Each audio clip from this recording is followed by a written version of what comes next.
सद्गुरुदेव भगवान की जय। बोलिए वृंदावन बिहारी लाल की जय। अज्ञान मेरा नश्य ज्ञानांजन शलाकया चक्षुरुन्मीलितं येन तस्मै श्रीगुरुवे नमः। कृष्णत्वदीयपदपङ्कजपञ्जरं अद्यैव मे विशतु मानसिरानिहंस। प्राणप्रयाणसमये कफवातपित्तैः कण्ठावरोधं विरौ विस्मरणं कुतश्चे। बोलिए भक्तवत्सल भगवान की जय।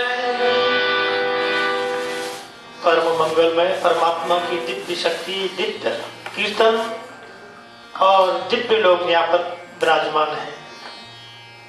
मातृशक्ति, भ्रातृशक्ति, हमारे सारे भाई बंधु यहाँ विराजमान हैं और सबका भाव, बड़े भाव से आप लोगों ने कीर्तन किया, उत्साहित रहते हैं। मेरा नंबर आए, मेरा नंबर आए, मेरा नंबर आए। अच्छा है, ऐसा भाव होना चाहिए। 11:30 बजे से स्टार्ट होता है और वैसे देखिए समय हमें थोड़ा सा ही मिल पाता है कभी कभी। अब एक तरह तो ठीक है, कोई भी कथा अगर कहते हैं तो थोड़ा सा बड़ी हो जाती है तो थोड़ा फिर होता है पंडित जी 5 मिनट और आगे बढ़ गया, थोड़ा लेट हो गए, है ना, और सारे लोग लेट हो जाते हैं। कोई बात नहीं है, आज हम भक्तों की कथा श्रवण कराएंगे और आप सब लोगों ने कथा श्रवण की होगी और वो है नरसिंह मेहता जी की कथा। आज हम भाव आया कि आज ये कथा आप लोगों को श्रवण कराएं, क्योंकि भगवान अपने भक्ति की कथा सुनने के लिए और भक्ति के द्वारा भगवान पास में आते हैं। अपना भी लोग, वैकुंठ लोग छोड़ करके आ जाते हैं। जब हम भक्तों की चर्चा करते हैं, भक्तों के गुणानुवाद करते हैं, तो भगवान अपने लोग को छोड़ करके आ जाते हैं।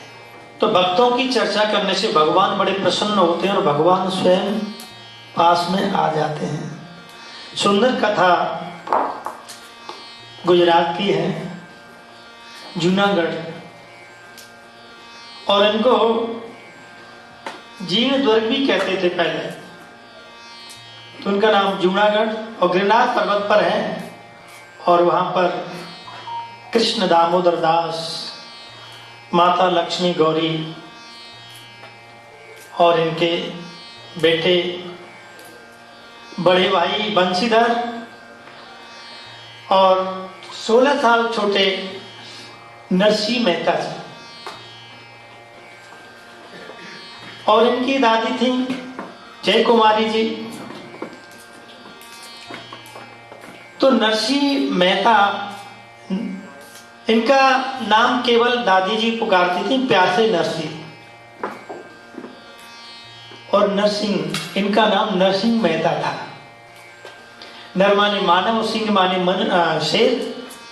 ऐसे कैसे? तो बताते हैं कि पिछले जन्म में ये शेर थे और रास्ते में जो रास्ता गिर जाते थे तो उनसे माल लूट लेते थे, मार देते थे, हत्याएं करते थे। तो एक बार क्या हुआ, कोई सज्जन दाऊ जी के दर्शन करने के लिए जा रहे थे और दाऊ जी के दर्शन करने के लिए जब जा रहे थे तो ये शेर मिल गए, मुलाकात हुई। वो बंदा डर गया, पूछा शेर ने कहाँ जा रहे हो? दाऊ जी के दर्शन करने के लिए। तो कुछ दाऊ जी को अलंकार भेंट करने के लिए दे दिए, और भेंट करने के लिए दे दिए तो दाऊ जी पर चढ़ा दिए। देखिए हरि अनंत, हरि कथा अनंता, कथा तो बहुत है। इस कथा को अगर हम 3 दिन 4 दिन कहते रहे तो बहुत वो भी कम है, लेकिन आपको ये कथा केवल मुझे 40 मिनट में बल्कि 35 मिनट में सुनानी है। तो वो पिछले जन्म के नृसिंह शेर थे, भगवान बलदाऊ जी की कृपा से दूसरे जन्म में वो मानव बन करके आए, और ये मुचकुंद मानदाता के बेटे। ये भी कथा आती है धौलागिरी पर्वत पर भगवान कृष्ण कन्हैया ने जब रणछोड़ युद्ध जरासंध जब आया था 18 चौड़ी सेना लेकर के, तो रण छोड़ करके जब गए थे तो भगवान ने इनको दर्शन दिए और काल यवन का नाश इनके द्वारा हुआ। ये मुचकुंद थे, मानदाता के पुत्र। ये देवताओं से युद्ध करके देवताओं ने आशीर्वाद दिया कि तुम्हारी वजह से हम जीत गए, तो तुम आराम करो और तुम्हें कोई जगाएगा तो जल करके भस्म हो जाएगा। तो भगवान ने वो युक्ति के द्वारा काल यवन को भस्म कराया। वही मुचकुंद इस जन्म में आके गुजरात में और जन्म लिया। जब जन्म लिया तो बहरे गूंगे, कुछ भी नहीं, बोलना भी नहीं आता, सुनना भी नहीं आता। भगवान भोलेनाथ की कृपा से दादी जी ने 1 साल तक भगवान भोलेनाथ का रुद्राभिषेक किया, पूजन किया, झाड़ू बुहारी लगाई, तो उसके प्रभाव से बोलना प्रारंभ हुआ।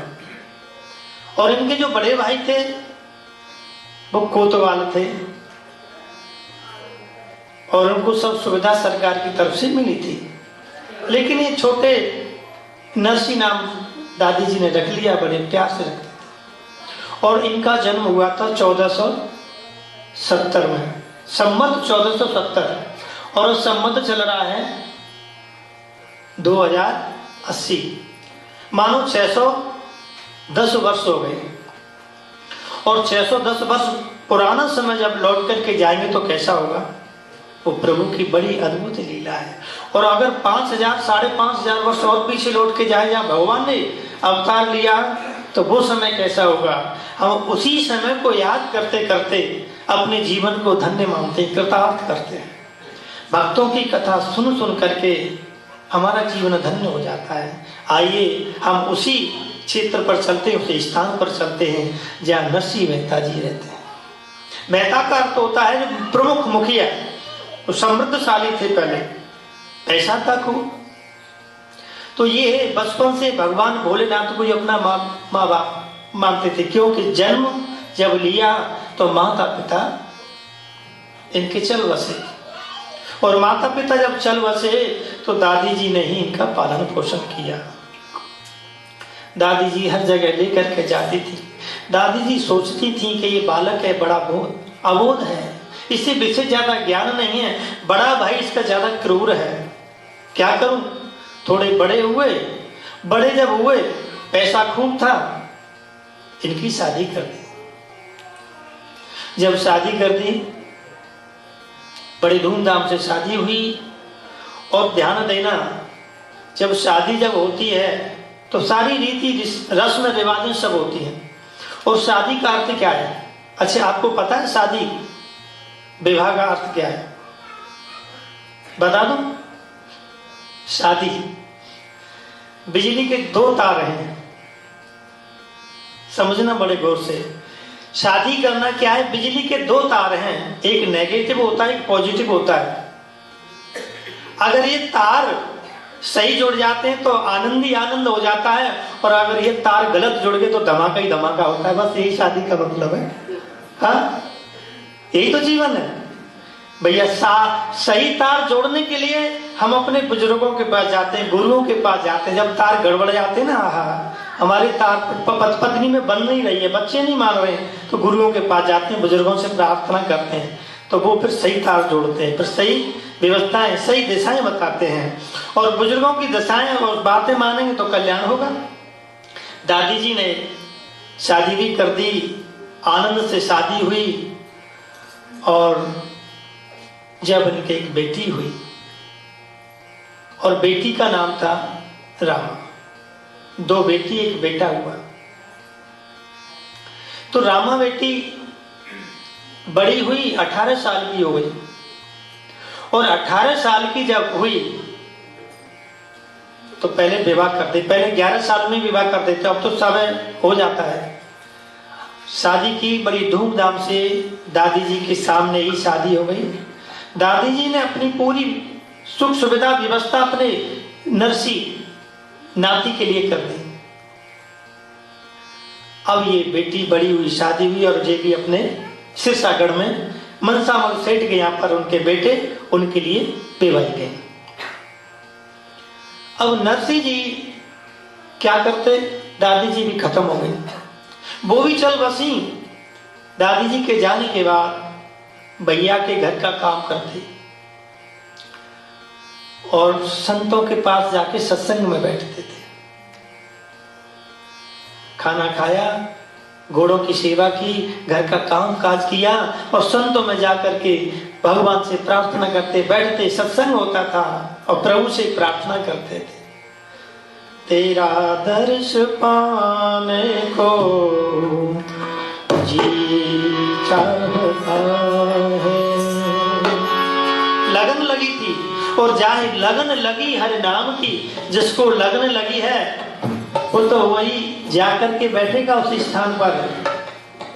नरसी जी को लगन लगी थी, संतों की मंडली में जाकर के बैठते और कीर्तन करते, तेरा दर्श पाने को जी चाहता है, तेरा दर्श पाने को जी चाहता है, तेरा दर्श पाने को जी चाहता है, तेरा दर्श पाने को जी चाहता है, तेरा दर्श पाने को जी चाहता है, तेरा दर्श पाने को जी चाहता है, खुद को मिटाने को जी चाहता है, खुद को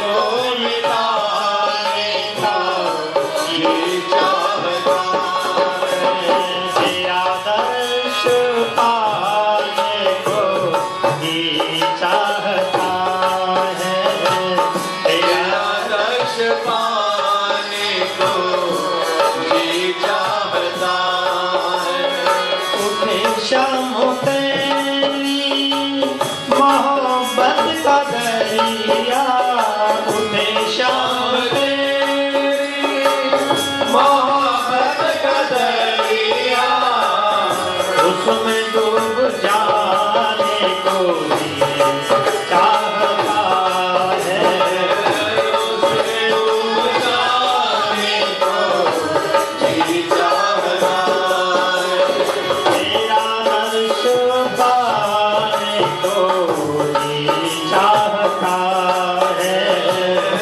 तेरा दर्श पाने को जी चाहता है। आपका नरसिंह का ये संसार में कुछ भी नहीं है, ये संसार क्या है, धोखा है।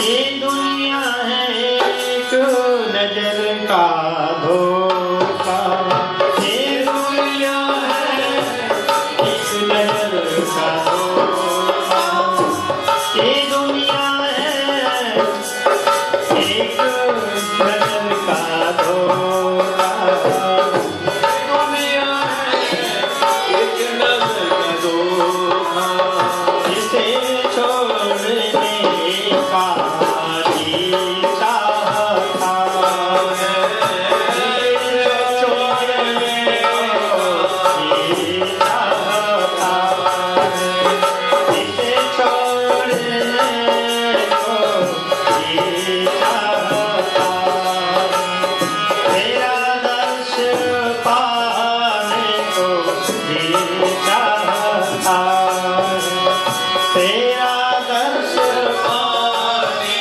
को जी चाहता है। आपका दर्शन हो जाए, ये भाव बना रहता, संतों की मंडली में जाता, अब संतों की मंडली जब जाता है, अब भैया भाभी की नजर पड़ गई इनके माल पर। अरे ये तो रोज सत्संग में जाता है और संतों में जाता है, ये सारा माल संतों में लौटा देगा। बालक जब क्लब में जाता है तो माँ बाप को चिंता नहीं होती है, संतों के पास बैठ जाता है तो चिंता होने लग जाती है। अब तो कहते हैं भाभी भैया की नजर इनकी माल पर पड़ गई। सोचने लगे अगर इनको हम माल दे देंगे, धन दे देंगे, घर दे देंगे, परिवार दे देंगे तो ये सब संतों में बांट देगा, और संतों में जब बांट देगा तो फिर हमारे पास क्या रहेगा। इसलिए एक काम करो, कोई युक्ति सोचो। इधर में नरसिंह जी आए और नरसिंह जी घर पे आए संतों की मंडली से लौट करके, और भाभी से पानी मांगा।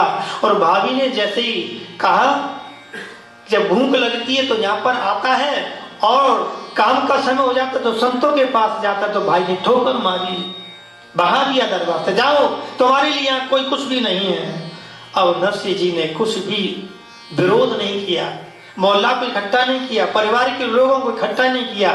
सोच गए अगर मैं सबको इकट्ठा करूंगी तो मेरे घर की बेइज्जती होगी, बदनामी मेरे ही घर की होगी। तो सीधे चले गए और कहाँ गए, जहाँ भगवान भोलेनाथ का मंदिर था, और वहां जा करके बैठ गए और भगवान का ध्यान तल्लीन। ओम नमः शिवाय, ओम नमः शिवाय,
जैसे ही भगवान भोलेनाथ के मंदिर में, और भोलेनाथ का मंदिर का नाम क्या था, हाटकेश्वर।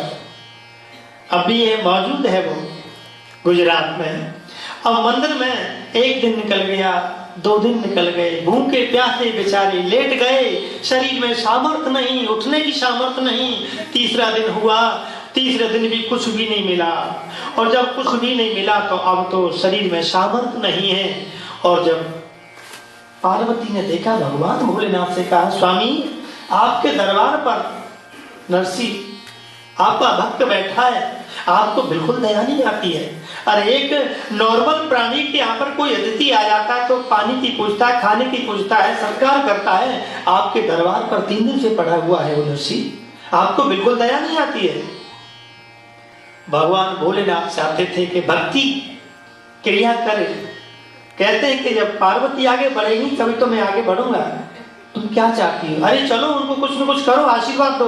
तो भगवान भोलेनाथ पार्वती को साथ लेकर के आ गए और नरसिंह जी के पास खड़े हुए, भैया खड़ा हो जा, तो 3 दिन से भूखा है, तुझे क्या मांगना है, तू मांगे तो मांग ले।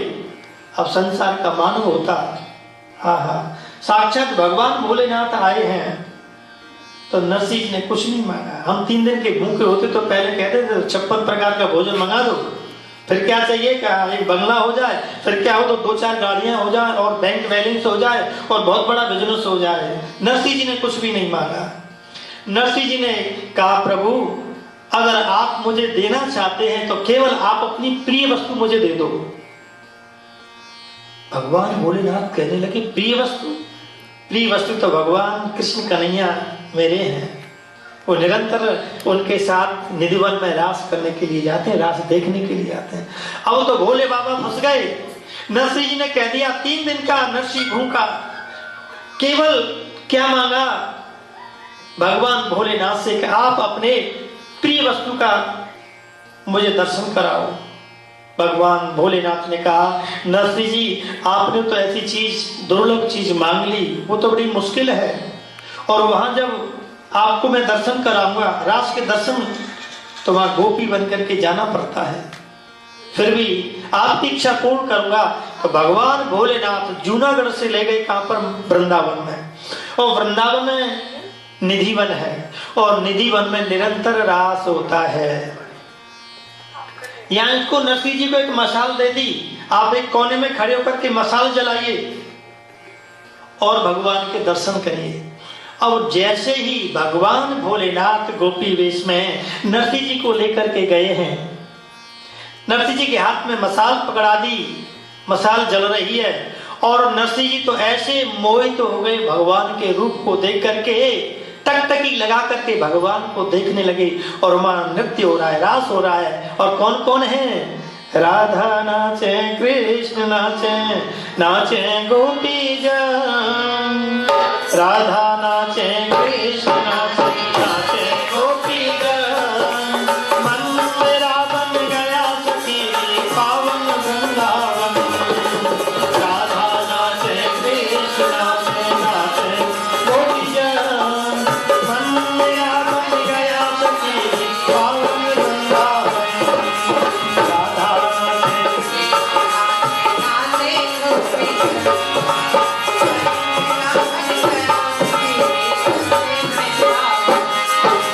राधा नाचे का कर दिया करो, जब मैं बोला करूं फिर आप बोला करो, तेज कर दिया करो। राधा नाचे, कृष्ण नाचे, नाचे गोपिया, राधा नाचे, कृष्ण नाचे, नाचे गोपिया, मन मेरा बन गया सखी पावन वृंदावन, राधा नाचे, कृष्ण नाचे, नाचे गोपिया,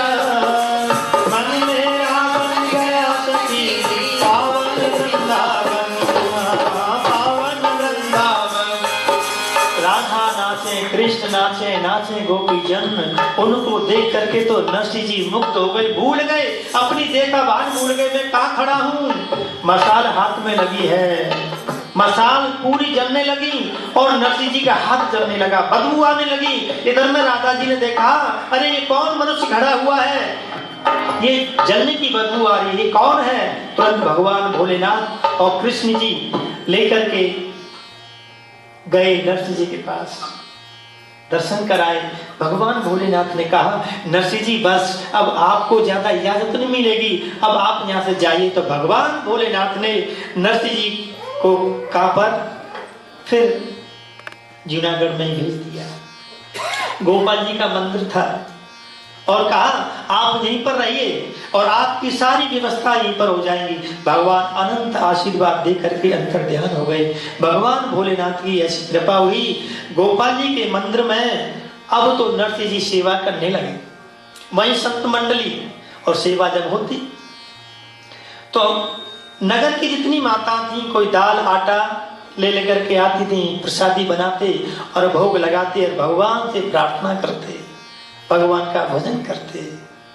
क्योंकि भाई के द्वारा तो ठोकर मिल गई और भगवान के दरबार में आ गए। तो कहते हैं घटना जब घटित होती है इसका मायने नहीं है वो घटना कहां पर लेकर के जाती है, ये सही महत्व की बात है। जब घटना घटित हुई, ठोकर मारी, भाई ने उसको अलग कर दिया, तो भगवान के चरण में आ गए और भगवान की भक्ति मिली। अब भक्ति करते हैं और भोजन करते हैं, साधु जैसा वेश है।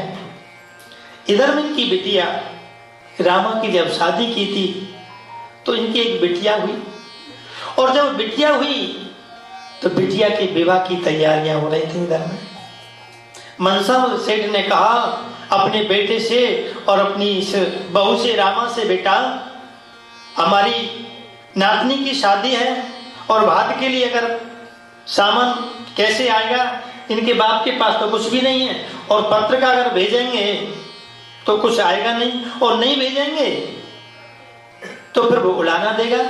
इसलिए एक काम करिए, ब्राह्मण को बुलवाओ।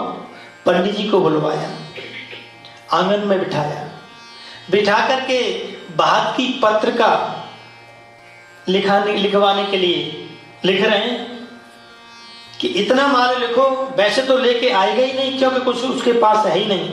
इधर मैं रामा बेटी देख रही है, ससुर को टोक नहीं सकती, फिर पंडित जी से कुछ कह नहीं सकती, क्या करूं? किवाड़ की ओट में खड़ी हो गई और इधर वो सामान लिख रहा है।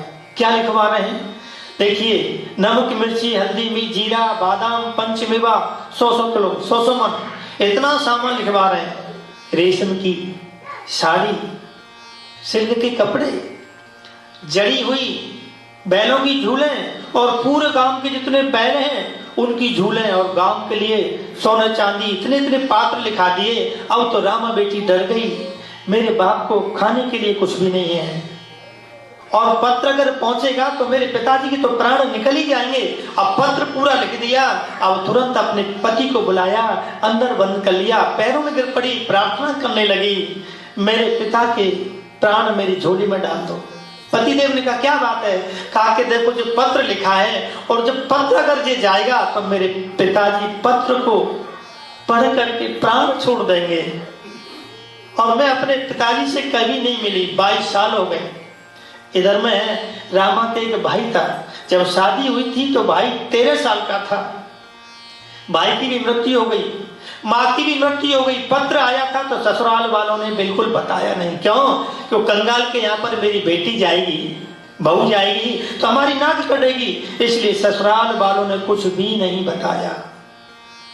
इधर में रामा रो रही है, अपने पति के पैरों में गिर पड़ी, प्रार्थना करने लगी, स्वामी मेरे पिता के भीख में दे दो प्राण, और मैं खाना नहीं खाऊंगी। अगर आपको मेरे पास इतना माल है, इतना जेवर है, सब शादी में लगा दो, सब अपने नगर के लोगों को दे दो, लेकिन पिताजी के पास भात की पत्रिका मत भेजो। मैं लेके जाऊंगी और पिताजी को समझा दूंगी कि पिताजी आपको आना है, केवल दरवाजे की शोभा है। इधर में पतिदेव ने कहा कि पत्र तो जाएगा, पत्र तो जाएगा, क्योंकि पिताजी भी तैस में है। इधर में रामा बेटी बड़ी दुखी है, प्रभु से अर्ज लगा रही है, हे प्रभु मेरे पिता की रक्षा करना, जिस पिता को मैंने 22 साल से नहीं देखा है। मेरी आंखें तरस रही हैं अपने पिता के दर्शन करने से, एक बार मैं गले से अपने पिताजी से मिल जाऊं। बार बार प्रार्थना की, लेकिन कोई बात नहीं अपनी बिटिया बहू की मानी। इधर में पंडित जी ने पत्र लिखा है, नाई को बुलवाया है, और नाई को बुला करके और सिरसागढ़ से जूनागढ़ की तरफ भेजा है। इधर में नाई जा रहे हैं, कहते हैं गरीब का भाग्य ही गरीब होता है। ये तो साधु हैं, साधु वेश में रह रहे हैं, इनके पास तो कुछ भी नहीं है, खाने का भी कोई ठिकाना नहीं है, कब क्या मिले। नाई चलता है और नाई को ढूंढते ढूंढते पहुंच गया जूनागढ़ में। सबसे पूछ रहा है भैया यह नरसी सेठ रहते हैं, किसी ने पता नहीं बताया। लेकिन जब वो शादी में आया था तो पता था कि शादी बड़ी धूमधाम से की थी, ये तो पहले ही सेठ हैं, पैसे वाले हैं। तो पहली हवेली पे पहुंच गया, और हवेली पे पहुंचा तो बड़े भाई थे, बड़े भाई को पत्रिका दी, बड़े भाई ने पत्रिका नहीं दी और कह दिया जाओ उन्हीं के पास जाइए। पता भी नहीं बताया, पता नहीं कहाँ रहता है। इधर में वो नाई बड़े दुखी हो गए, सुबह के निकले हुए, और सुबह के निकले ढूंढते ढूंढते अब क्या करें। इधर में भगवान ने देखा ये नाई दुखी हो गया, अंत में बैठ गया। किसी ने नरसिंह जी का पता नहीं बताया, क्योंकि गरीब का भाग्य ही गरीब होता है। पैसे वाले उनका तो सबको पता रहता है, पर गरीब का किसी को पता नहीं रहता है। पद और मद, जिसे पद का मद होता है ओहो, उसे फिर कोई गरीब गुरबा दिखता नहीं है, और जिसे अपने धन का मद होता है उसे कोई भी किसी पे दया नहीं आती है, अपने आप को श्रेष्ठ समझता है। पद और मद ये दोनों जब जिस आदमी के पास आ जाते हैं तो फिर और लोगों को भूल जाता है। नरसिंह जी के पास में केवल भगवान का पद है, भगवान के चरण है। और नरसिंह जी के बड़े भाई हैं, उनके पास मद है, धन का मद है। नरसिंह के बड़े भाई हैं, बिल्कुल सहयोग नहीं करते, पहली माल उनका लूट लिया। अब नाई बड़ा परेशान, क्या करूं, यहाँ कोई भी नहीं है, मुझे कौन पता है। कई लोगों से पता पूछा, किसी ने नहीं बताया। अंत में भगवान ने देखा कि नाई बेचारा परेशान होगा, तो भगवान एक ब्राह्मण के रूप में आए और कहा, भैया आप कुछ नए से लगते हो यहाँ पर। हाँ भैया, मैं सिरसागढ़ से आया हूँ, मनसामल सेठ उनकी नातनी का विवाह है, रामा बेटी उनकी बिटिया की शादी है, भात की पत्रिका लेकर के मैं आया हूँ, या नरसिंह जी का कोई पता नहीं बता रहा मुझे। अब तो जैसे ही ब्राह्मण के वेश में भगवान ने कह दिया कि देखो ये मंदिर में है ना, ये नरसिंह जी है ना, यही तो है इनका पता। अब तो नाई कहने लगा, भैया मैं नाई फकीर से मिलने नहीं आया, मैं नरसिंह सेठ से मिलने आया हूँ, नरसिंह फकीर से मिलने नहीं आया। ब्राह्मण के वेश में भगवान ने कहा कि देखो आजकल हमारे नरसिंह जी ऐसे ही हो गए, साधु वेश में हो गए। समझा के चले गए। इधर में भात की पत्रिका लेकर के और नरसिंह जी को जाकर के दी ठाकुर साहब ने। अब जैसे ही नरसिंह जी ने पत्रिका ली, भगवान गोपाल जी के चरणों में रख दी। प्रभु उन्होंने पढ़ी भी नहीं, खोल करके भी नहीं देखी, भगवान के चरणों में रख दी। इधर में उस दिन एकादशी का समय था, दिन था। नरसिंह जी को लगा कि ये नाई बेचारा भूखा आया है, थका हुआ है, अब भोजन की व्यवस्था नहीं तो क्या करें। तो अपने मित्र के यहाँ गए और खेत से बथुआ लेकर के आए और उनके मित्र के यहाँ बथुआ को उबाला, सिद्ध किया।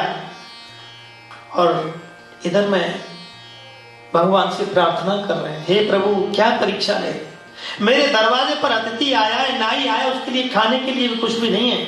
इधर में भगवान कृष्ण कन्हैया ने क्या किया, रुक्मिणी जी को तुरंत आज्ञा दे दी, अरे रुक्मिणी जल्दी करो, 56 प्रकार का भोजन तैयार करो। तुरंत थाल में तैयार करके कांचन के पात्र, सोने के पात्र में लेकर के आ गए। और इधर में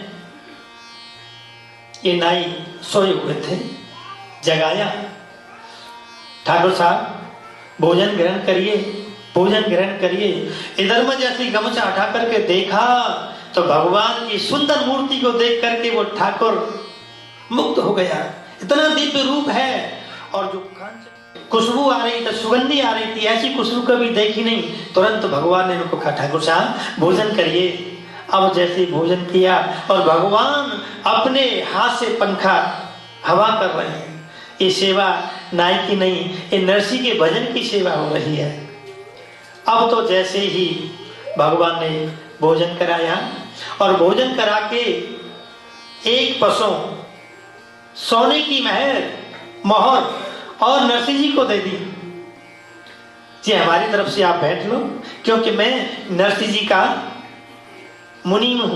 तो भगवान मुनि के वेश में आ गए और मुनि के वेश में जब आए और कह दिया, देखो ठाकुर साहब एक बात और है, हमारे यहाँ बल्लभ कुल की सेवा होती है और बल्लभ कुल की सेवा में हमारे रसोई से जो बर्तन निकल जाते फिर लौट के हम लेके नहीं जाते, तो देखिए आप इन बर्तनों को रख लो। अब तो गदगद हो गया, नाई गदगद हो गया, जीवन में इतनी दक्षिणा, इतना पैसा कभी देखा नहीं, सोने के पात्र मिल गए और सब पेट भर गया। इधर में भगवान मुनि के वेश में बता गए कि देखो सही तरीके से हम आएंगे और बात के समय पर सही टाइम पर आ जाएंगे, आप पूरी व्यवस्था करना। इधर में जैसे ही भगवान वहां से अंतर ध्यान हुए और जब अंतर ध्यान हुए तो ध्यान देना, नरसिंह जी वो बथुआ लेकर के आए और बथुआ जब लेकर के आए और इधर में पेट भर गया, ठाकुर साहब का नाई का पेट भरा और सो गए, खर्राटे लेने लगे। इधर में नरसिंह जी आए और नरसिंह जी ने कहा, ठाकुर साहब, चौधरी साहब, ठाकुर साहब, अरे भोजन कर लो भैया। अब नाई ठाकुर कहने लगे, भैया भोजन, मैंने तो भोजन कर लिया। अब नरसिंह कहने लगे कि ये मेरी गरीब पर तरस खा के कह रहा है कि मैंने तो भोजन कर लिया। भैया भोजन तूने कहां से कर लिया? अब जगह नाई और नाई ने कहा देखो ये सोने की मोहरे हैं और कांचन के पात्र हैं, सोने के पात्र हैं। अब तो भगवान का ऐसा स्मरण किया, भगवान का नाम सुना, हे प्रभु मुरलीधर गोविंद, ये लीला गोपाल की है। बथुआ का थाल हाथ से गिर गया। अब तो प्रभु आपने मेरी इज्जत रखी। इधर मैं नरसिंह जी ने नाई से बात की और इधर नाई को विदा किया, विषयांतर हुआ। वो पत्रिका लेके अपने बड़े भाई के पास गए और बड़े भाई के पास जाकर के कहा कि बेटी की शादी है, भैया को सहयोग करो। तो किसी ने सहयोग नहीं किया, और जब सहयोग नहीं किया तो क्या करें? भगवान गोपाल जी के मंदिर में जो 16 अंधे साधु थे, उनसे कहा भैया मेरी बेटी की शादी है, आप चलोगे? हाँ भैया चलेंगे। तो 16 अंधे, अब व्यवस्था नहीं, जाए कैसे शिवसागर के लिए? तो भगवान से प्रार्थना की, हे प्रभु अब आप ही के हाथ में हमारी इज्जत है, आप ही संभालो। आपकी बेटी की शादी है, बिगड़ेगी आपकी और बनेगी भी आपकी। अब भगवान से अर्जी लगाते हैं, अर्जी हमारी मर्जी तुम्हारी, अर्जी हमारी मर्जी तुम्हारी, हे नंदन बांके बिहारी, हे नंदन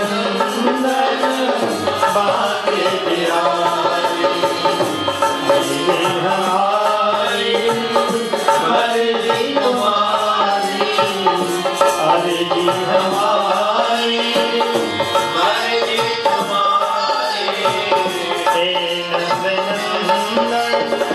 बांके बिहारी, हे नंदन बांके बिहारी, हे नंदन बांके बिहारी, हे नंदन बांके बिहारी, अर्जी हमारी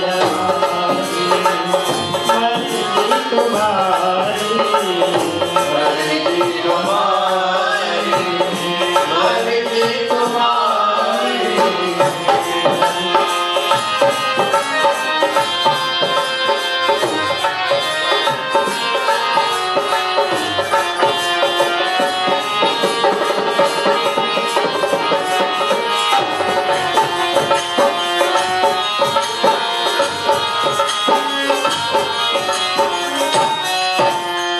पूजा न जानो पाठ न जानो, पूजा न जानो पाठ न जानो, पूजा न जानो पाठ न जानो, पूजा न जानो पाठ न जानो, हे श्याम सुंदर मदन मुरारी, हे श्याम सुंदर मदन मुरारी, हे नंदन बांके बिहारी, हे नंदन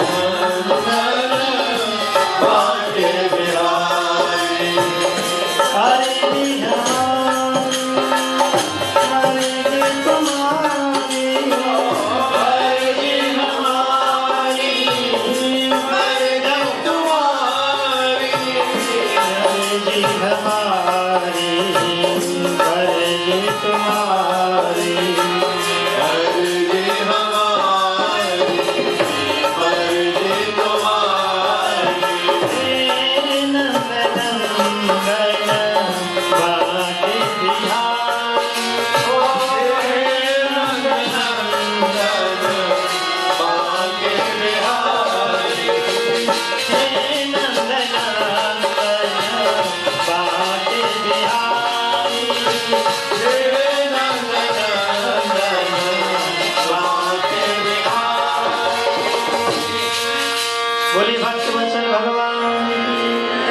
प्रार्थना की और 16 अंधे साधुओं को लेकर गए अपने मित्र के यहाँ। भैया हम अपनी बेटी के यहाँ जा रहे हैं, कुछ व्यवस्था हो तो कुछ करो। कहा कि भैया गाड़ी है और बूढ़े से बैल हैं, मेरे पास यही व्यवस्था है, आप ले जाओ। भगवान की कहते हैं ऐसी लीला है, अद्भुत लीला है। एक बार मुनि बन करके आए और ठाकुर को भोजन कराया। इधर में नरसिंह जी ने तो अपनी जीवन की बागडोर और भगवान के चरणों में अर्पित कर दी है। तो ध्यान देना, कभी कभी व्यवस्था होती है, भगवान भी बड़ी कड़ी परीक्षा लेता है। गरीब का भाग्य भी गरीब होता है। एक सज्जन बेचारे, दीपावली का समय था और दीपावली के समय पर सब घरों में उत्सव हो रहा था, लेकिन उसके घर में कुछ भी नहीं था। 3 दिन से भगवान ने ऐसी कुदृष्टि की कि बच्चों ने भोजन नहीं किया, और बच्चों ने जब भोजन नहीं किया तो सज्जन गया कि काम मिल जाए, कहीं कुछ कमाई कर लूं तो बच्चों के लिए कुछ लेकर के आया। दरवाजे पर मैं जाऊंगा तो मेरे बच्चे पूछेंगे भूखे हैं, तड़प रहे हैं, क्या करूं? तो काम करने के लिए गया तो काम भी नहीं मिला, कुछ मांगने के लिए मिला, गया तो कुछ भी नहीं मिला। अंत में लौट के आ गया। लौट के रास्ते में विचार कर रहा है कि घर पर मेरे बच्चे भूखे तड़प रहे, दीपावली का समय, क्या करूं मैं? कहते हैं गरीब का भाग्य गरीब होता है। रास्ते में सारी व्यवस्था की, कुछ भी नहीं मिला। अंत में एक बेरी का वृक्ष मिला और उस पर बेर लगे हुए थे। उसने सोचा कि बच्चों के लिए बेर ही लेके तोड़ के चला जाऊं, मेरे बच्चे तड़फ रहे हैं, क्या करूं? कहीं से मुझे खाने के लिए नहीं मिला, काम भी नहीं मिला। तो एक पत्थर लिया और पत्थर जैसे बेरी के वृक्ष में मारा, और पत्थर बेरी के वृक्ष में तो नहीं लगा। वहां एक राजा घूम रहे थे, राजा के सिर में लगा, सिर फटा, खून बहा। अब तो उनके सैनिक खड़े हो गए, राजन ये क्या हुआ? ये किसने पत्थर मारा? किसी ने देखा, किसने मारा? गरीब का भाग्य गरीब होता है, पकड़ लिया, दंड दो उसको। राजा ने पूछा, भैया एक बात बता, तूने मेरे पत्थर क्यों मारा? रोता रोता वो सज्जन बोला, राजन 3 दिन से मेरे बच्चे भूखे हैं, मेरा भाग्य ही गरीब है, कहीं काम नहीं मिला, कोई धंधा नहीं मिला। मैंने सोचा ये बेरी का वृक्ष है, बच्चे तड़प रहे हैं, पत्थर मारूंगा तो ये वृक्ष में लगेगा और फल नीचे टूट के गिर जाएंगे, तो बटोर करके मैं अपने बच्चों को ले जाऊंगा। राजन क्या करूं, मेरा भाग्य गरीब है, वो आपके सिर में आके लगा, मैंने आपको नहीं मारा। रोने लगा। अब तो राजा ने सोचा, बाप रे, एकदम राजा की बुद्धि बदल गई। ये बेरी के वृक्ष में पत्थर मार रहा है, ये वृक्ष जड़ है, जड़ में पत्थर मारने से जड़ फल दे देता है, हम तो इंसान है। राजा की बुद्धि बदली और राजा ने तुरंत आज्ञा दे दी, भैया इस प्राणी को पूरा भंडार खोल दो, राज दे दो और धन दे दो। इतना धन दिया। भगवान जब परीक्षा लेते हैं तो ऐसी कड़ी परीक्षा, क्रूर परीक्षा लेते हैं, और जब देते हैं तो इतना देते हैं कि फिर तुम्हारी सारी 7 पीढ़ी भी खाते खाते उसे खत्म नहीं कर सकती हैं। इधर में नरसिंह जी हैं, 16 साधु गाड़ी में बिठा लिए और सिरसागर की ओर चल रहे हैं, भगवान से प्रार्थना करते चले जा रहे हैं, भगवान का कीर्तन गुणगान करते चले जा रहे हैं। इधर में हुआ क्या, थोड़ी दूरी पहुंचे होंगे, इतने में गड्ढा सा आया और गाड़ी का पहिया धुरा टूट गया। आओ तो प्रभु से कहने लगे, हे प्रभु ऐसा दुख तो किसी मेरे दुश्मन पर भी मत देना, अगर हम शाम को नहीं पहुंचे तो मेरी बेटी प्राण त्याग देगी, कुछ खाया पिया नहीं होगा और 3 हत्याएं होंगी। हे गोविंद, हे गोपाल, 3 मौत होंगी, रक्षा कर। अब वो संत महात्मा औरतें अंधे बेचारे क्या करें, गाड़ी में धक्का दे रहे हैं, अल्लाह तो खूब हो रहा है पर गाड़ी चलते मस नहीं हो रही है। देखा तो गाड़ी का धुरा टूटा हुआ है। हे गोविंद, हे गोपाल, तू अटकाता है, बड़ा अटकाता है, कैसे पहुंचेंगे? अब भगवान से प्रार्थना करने लगे, हे प्रभु अब तो मेरी बेटी प्राण त्याग देगी, अब आप ही संभालो। दीनन के नाथ दयाल हो, भजो राधे गोविंदा। दीनन के नाथ दयाल हो, भजो राधे गोविंदा। सभी मिलकर के बोले, हरे हरि।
भक्तों की कथा सुनने के लिए भगवान आते हैं, और जब ताली बजाते तो भगवान स्वयं नाचते हैं। न तो आप नाच रहे न ताली बजा रहे, और भगवान का कीर्तन जब होता है तो तन में उतर के नृत्य करना चाहिए, ताली बजानी चाहिए, एक स्वर में ताली की आवाज आनी चाहिए आपकी।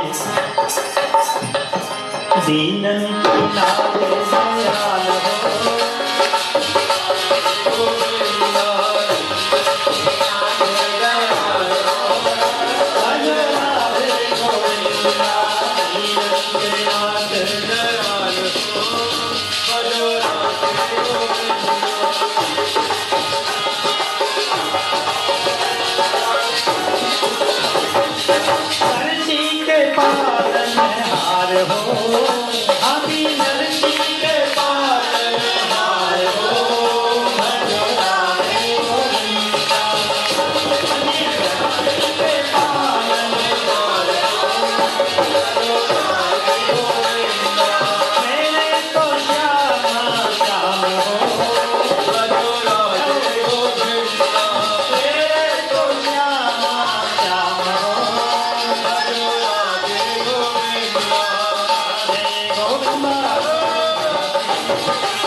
नाथ दयाल हो, दीनन के नाथ दयाल हो, भजो राधे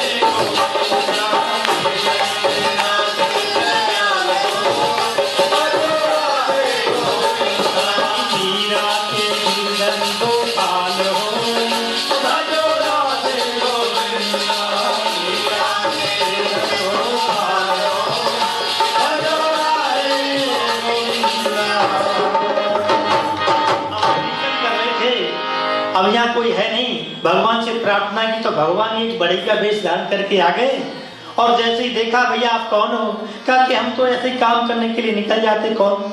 भैया देखो मेरी गाड़ी टूट गई है, आप कुछ जानते हो? कहा भैया हम भी जानते हैं। नरसिंह जी के पास भगवान स्वयं और एक बाड़ी का रूप लेकर के आ गए और कहा क्या हो गया है? भैया देखो भगवान हमारी बड़ी परीक्षा ले रहा है, हमारी बेटी का कह रहे शादी है, बेटी की और भात बनने के लिए जाना है, और हम नहीं अटके तो मेरी बेटी प्राण छोड़ देगी। भैया कुछ करो, दया करो। भगवान को करना क्या था? भगवान एक बड़ी का वेश आई, थोड़ी सी कुट करी और गाड़ी ठीक हो गई, और कहा भैया बैल तो बूढ़े हैं, तो भगवान ने बैलों के कान में ऐसी फूंक मारी तो जवान हो गए और उड़ान भरने की तैयारी की। अब जैसे नरसिंह कहने भैया हम तो बूढ़े हैं, तुम पे गाड़ी हाँकना आता है? तो भगवान बोले कहाँ, गाड़ी तो हमने बहुत रथ हाँका था महाभारत में। मन में विचार करने लगे, वो बात याद आ गई। तो नरसिंह ने कहा भैया तू तो बहुत गुणी मालूम पड़ता है। कहा कि देखो गृहस्थी चलाने के लिए सब काम करना पड़ता है, भैया थोड़ा सा गाड़ी चला के और ले चलते हो। अब तो भगवान स्वयं बैठ गए, और जीवन की बागडोर जब भगवान को सौंप दे तो भगवान संभालता है, अपने तरीके से गाड़ी चलाता है। अब भगवान बैठ गए और ऐसी उड़ान भरी और पहुंच गए कहां पर? सिरसा। और जैसे ही जूनागढ़ से सिरसागढ़, और कहा नरसिंह से भैया देखो हमारा तो ये पास में काम आ गया है और तुम्हारा ये सिरसागढ़ आ गया, बेटी का नगर आ गया। अब जैसे ही उतरे और कहा देखो मैंने आपकी गाड़ी ठीक की है और ड्राइविंग की है, उसके पैसे दो। अब तो नरसिंह जी कहने लगे भैया हमारे पास तो कुछ भी नहीं है, कैसे देंगे? अरे नहीं है तो गाड़ी छोड़ो। अब तो कहा भैया ये तेने तो बहुत अटका दी, हमारे पास में तो कुछ भी नहीं है। तो भगवान स्वयं परीक्षा लेने की आए और कहा तुम क्या दे सकते हो? कहा कि हम तो भजन सुना सकते हैं। सुंदर सा भजन सुनाया, और भजन सुनते सुनते तुरंत पहुंच गए भगवान, अंतर ध्यान हो गई। बोली भक्तवत्सल भगवान की जय। अब जैसे ही पहुंचे इधर में भगवान अंतर ध्यान हुए, और समधी जी को पता चली, हल्ला हो गया कि तुम्हारे समधी आ गए, 16 अंधे साधु आ गए। ओ हो, अब तो जल करके खाक हो गया, बुराइयां करने लगे, इसने नाक कटा दी हमारी और इज्जत नहीं, सब बेकार कर दी। क्या करा कि इनको गौशाला में ठिकाना दे दो, नगर में ज्यादा मत लाना। अब तो गौशाला में इनको ठिकाना दे दिया। नरसिंह जी बड़े प्रसन्न है, अरे देखो मेरा समझी बड़ा प्रसन्न, बड़ा समझदार है, मुझे तो गौशाला, संतों के लिए और भक्तों के लिए गौशाला होनी चाहिए, यज्ञशाला होना चाहिए, मंदिर होना चाहिए, धर्मशाला होनी चाहिए। अब तो वहां पर वो बैठ गए। इधर में रामा बिटिया को सब कोस रहे हैं, जितनी बूढ़ी बूढ़ी सासें थी पूरी सासें निकाल दी उन्होंने, जो कहना था वो कहने लगी, ए तेने नाक कटा दी, हमारे यहाँ पर ऐसा कभी नहीं होता था, ऐसे वेश में आया। अब इधर में बेटी छुपके से अपने पिताजी से मिलने के लिए आई, लेकिन पिताजी ने बेटी को पहचान लिया और बेटी ने पिता को नहीं पहचाना। सब एक जैसे लग रहे थे, 22 साल हो गए थे और देखने लगी। पिताजी ने बेटी को पहचान लिया। संतान तो अपने माँ बाप को भूल भी जाती है, लेकिन पिता और माँ अपने संतान को कभी नहीं भूलते। अरे बिटिया रामा, तू इतनी बड़ी हो गई बेटा, बहुत दिन हो गए, गले से लगाया, रोए। और बिटिया ने कहा, पिताजी आप क्यों आए, आप रात में चले जाना, यहाँ सब मुझे ताना मार रहे हैं और उलाहना दे रहे हैं कि तेरा पिता आ गया, तूने हमारा सब बर्बाद कर दिया। अब बेटी मिल करके चली गई। इधर में नहाने के लिए पानी मंगाया तो गर्म गर्म पानी दिया, लेकिन नरसिंह जी ने भगवान से प्रार्थना ऐसी की तो भगवान ने ऐसी बारिश की तो रामा की बिटिया, रामा की जो ननद थी उसकी बिटिया और नाली में फंस गई। भगवान ने ऐसे चमत्कार दिखाए। अंत में क्या हुआ, अब वो जो नाई था, देखो समय भी हो रहा, जल्दी बात बन रहा है। हाँ बोले भक्त वत्सल भगवान की। इधर में नाई को पता है कि कुछ भी लेके नहीं आए, फिर भी पूछ रहा है, अरे चौधरी साहब कुछ लाए तो बताओ, मुझे जल्दी करो, भात की तैयारी हो रही है। इधर में नरसिंह जी बड़े परेशान है, हे प्रभु, हे दीनबंधु, हे गोपीनाथ, रक्षा करो। भगवान को याद किया, भगवान तुरंत तैयार किया कुबेर जी को और कुबेर से कह दिया, कुबेर जल्दी आओ, जितना भंडार है सब लेकर के चलो। इधर में रुक्मिणी जी आ गई और रुक्मिणी जी ने कहा, कहाँ जा रहे हो? अरे मेरे भक्त के यहाँ भात बनने के लिए जाए। अच्छा तुमने भात कभी भरा है? नहीं तो। अरे अच्छा एक बात बताओ, तुम्हारे यहाँ शादी जितनी हुई सब तुम भगा के लाए हो, तुम्हें भात की रस्म ही पता नहीं है? अरे मुझे पता है, इसलिए मैं भी साथ में चलूंगी। तुम आदमियों को पहनाना और मैं औरतों को पहनाऊंगी।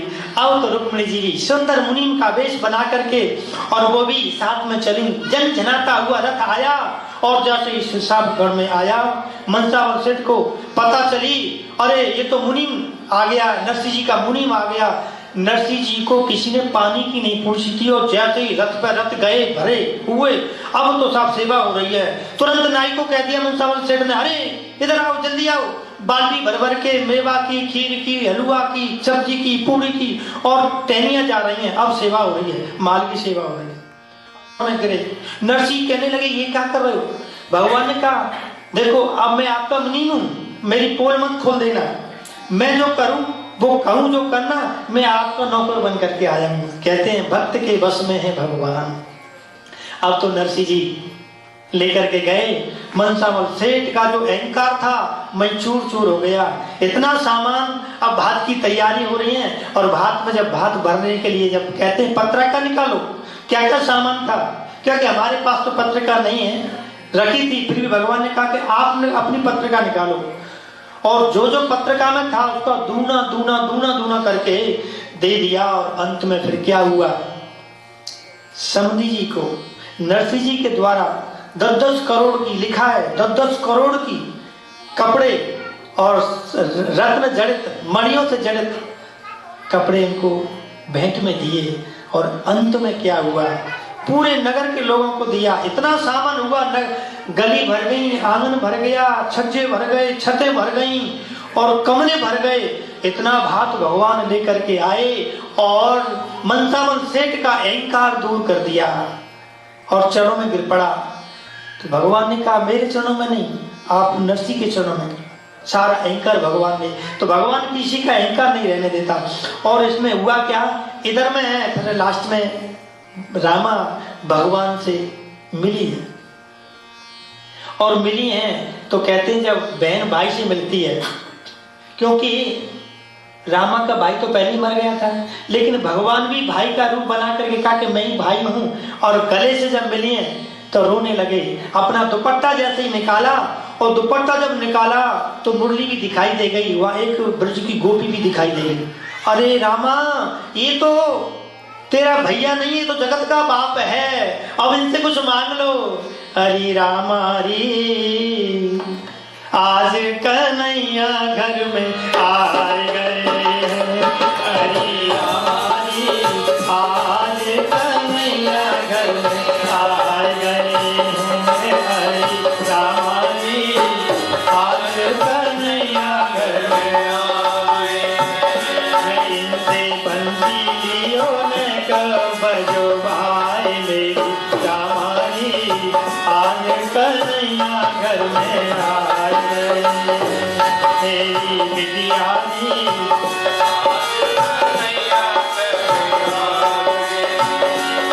हरि राम हरि, आज कन्हैया घर में आ गए। आज कन्हैया घर में आ गए। या कि कानन को नर सोवत है, या कि कानन को नर सोवत है, या कि अधर मोरलिया राजत है, या कि अधर मोरलिया राजत है, या तो अधो बनवे श्रृंगार मेरी राम हरि, आज कन्हैया घर में आ गए। भगवान भक्ति के बस में हैं और ऐसी लीलाएं करते हैं। अब रामा से पूछा, अब कोई बाकी तो नहीं है? कोई बाकी नहीं है। ससुर से पूछा, कोई बाकी तो नहीं है? इधर में सारा अहंकार दूर हो गया, नगर के लोगों के आनंद ही आनंद होने लगा। और फिर अंत में जब कहा अब हम आपके यहाँ रुकेंगे नहीं, हमें विदा करो, कहा कि नहीं अब तो रुकना पड़ेगा आपको। भगवान 1 घंटे भी नहीं रुके और विदा हुआ। कई नगर के लोग रह गए थे, वो पीछे पीछे दौड़ लगाई, भगवान के पीछे दौड़े, नरसिंह जी के पीछे दौड़े। तो फिर वहां हुंडी की वर्षा की है। फिर भगवान ने इतनी वर्षा की है, इतनी वर्षा की, सोने चांदी की वर्षा, सब लोग धनवान कर दिए। तो नरसिंह जी की कृपा से भक्तों की कथा सुनते हैं और सुनाते हैं तो आनंद होता है। भगवान भक्तों की कथा सुनने के लिए स्वयं विराजमान होते हैं। ये सुंदर कथा नरसिंह जी की हमने आपको सुनाई, क्योंकि कथा बहुत बड़ी है। हमने बहुत छोटी खींच खींच के बिल्कुल लेके आए, क्योंकि घड़ी पर सबका टाइम जाने लगा है ना। एक बार जोर से जयकारा बोले भक्त वत्सल भगवान की जय, कृष्ण कन्हैया लाल की जय, भक्त मंडली की जय, आज के लंगर की